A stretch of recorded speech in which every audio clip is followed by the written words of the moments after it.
సీతాకాంత్ వాళ్ళ ఇంట్లో వాళ్ళందరూ కూడా అలా డైనింగ్ టేబుల్ దగ్గర కూర్చొని భోజనం చేస్తూ ఉంటారు. ఇక శ్రీలత అయితే వడ్డించుకుంటూ ఉంటుంది. అది చూసి అక్కడ ఉన్న రామలక్ష్మి అయితే, అదేంటి అత్తయ్య గారు అలా చేస్తున్నారు, ఈరోజు మీరు అసలు భోజనం తినరు కదా, మీరు ఉపవాసం ఉన్నారు కదా అని చెప్పి అడుగుతూ ఉంటుంది.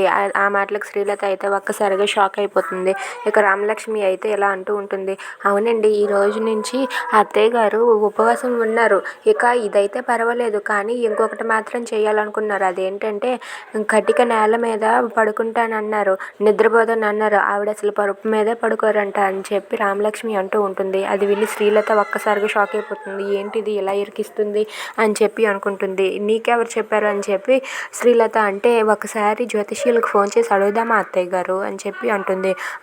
వద్దులే అమ్మ వద్దు, నాకు తెలుసు కదా నేను చేస్తానులే అని చెప్పి శ్రీలత అయితే సీతాకాంత్ నుండి తప్పించుకుంటుంది. ఇక వాళ్ళైతే భోజనం చేశాక రూమ్లోనికి వెళ్తారు.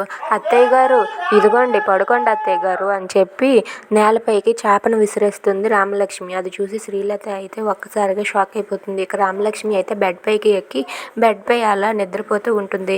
శ్రీలతకి మాత్రం కిందని చేపను విసిరేస్తుంది. శ్రీలత మరేం చేయలేక అక్కడ ఉన్న చేపను తీసుకొని కిందనే అలా నిద్రపోతుంది. ఇక ఇదంతా చూసి రామలక్ష్మి అయితే చాలా సంతోషిస్తుంది. If you like this video please subscribe.